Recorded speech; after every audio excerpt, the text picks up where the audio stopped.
Omega currently lists 109 Speedmaster variants on its website, and this is the best of them all. It's new arrivals time. Let's get into it.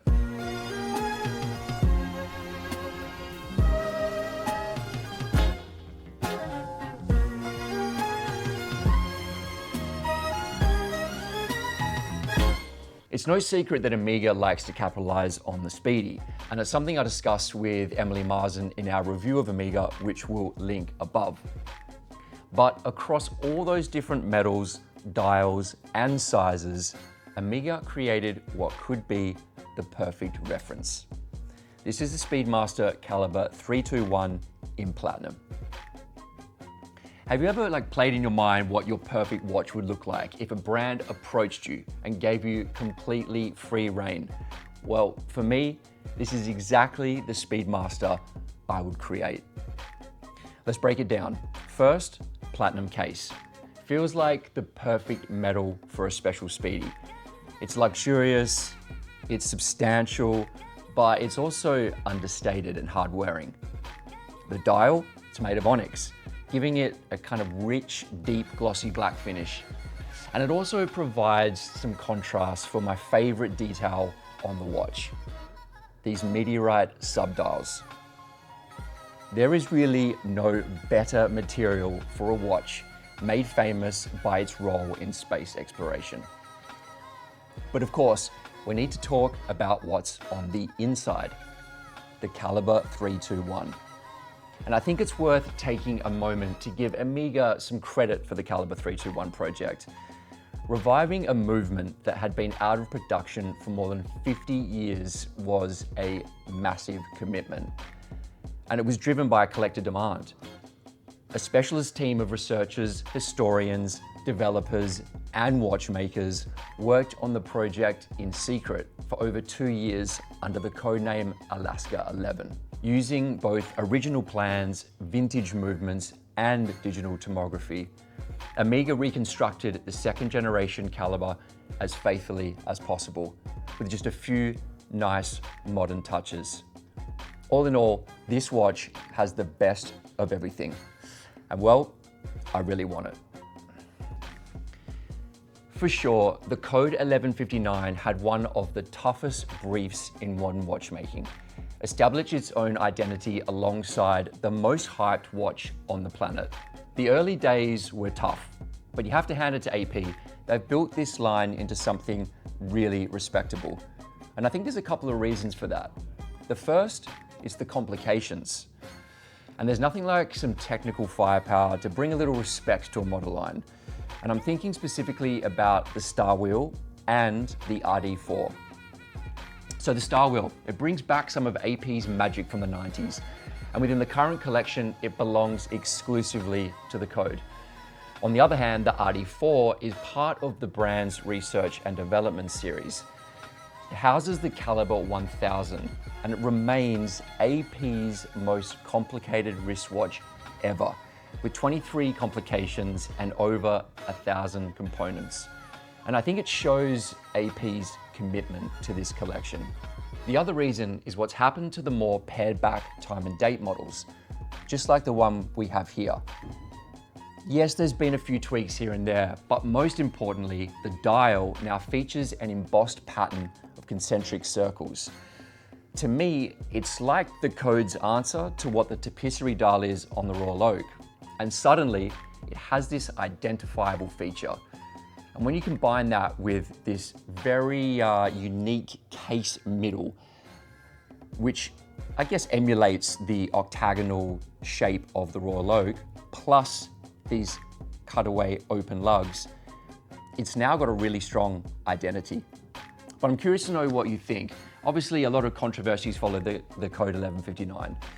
But I want to know, is there anyone out there who didn't used to like this watch, but now has since come around and would be keen to own and wear one? Let me know in the comments. So I've always felt a little bit torn when it comes to complications on the Royal Oak. Since its inception, it's been a watch where there's so much going on aesthetically between the case, the bracelet, the angular shape, and of course, as I just mentioned, the tapisserie dial. feel like adding complications can risk disrupting the design of this watch. The dual time somehow makes sense to me though. I think basically I like it because it's a little bit weird. It reminds me of the 5712 Nautilus in that it gains some charm and character from this slightly odd asymmetrical layout and sub-registers. And like the 5712, there's a power reserve, a feature that doesn't necessarily feel like it's warranted on an automatic watch like this. And also it takes up a lot of dial real estate. Then there's a radial date display at 2 and the all-important second time zone with an AM/PM indicator. Ultimately, it's a luxury sports watch, and the dual time complication, it just feels right here. This example is also fitted to a grey rubber strap, which only adds to that versatile travel watch feel. So we had a Chapek Antarctique on a couple of weeks ago, but I felt like this watch deserves a bit more love.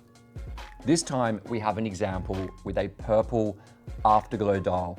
This is one of 100 as a limited edition. And as we said last time, this part of the market is crowded. The integrated bracelet sports watch genre is super popular, but I think the Antarctique manages to stand apart. And part of that is the bracelet design. It has these unique C-shaped polished intermediary links, and it is a feature that's instantly recognizable on this watch. I also feel like it's important to mention the value these represent on the pre-owned market. The example we presented last time ended up selling for £11,000, excluding buyer's premium, but it does give you a sense of just how much watchmaking is on offer here. Also, the Antarctique's movement is a real highlight. And as I flip this over, we'll get in nice and close so you can check out the details. I think this architecture of this movement is one of the coolest and best looking in the market today. This is definitely one to consider if you're an integrated bracelet enthusiast. Speaking of good value and good dial design, let's take a look at a Grand Seiko. This is the GMT reference SBGM 235, a limited edition created to celebrate the 20th anniversary of the Calibre inside, the 9S.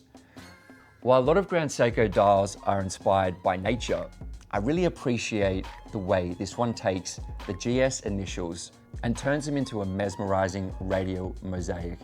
It's the kind of pattern only Grand Seiko could pull off in this way. And this design first caught my eye a few years before on another reference, the SBGH 267.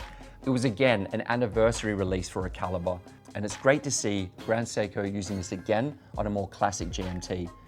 The case, of course, features Grand Seiko's Zaratsu polishing, and there's a box-shaped sapphire crystal.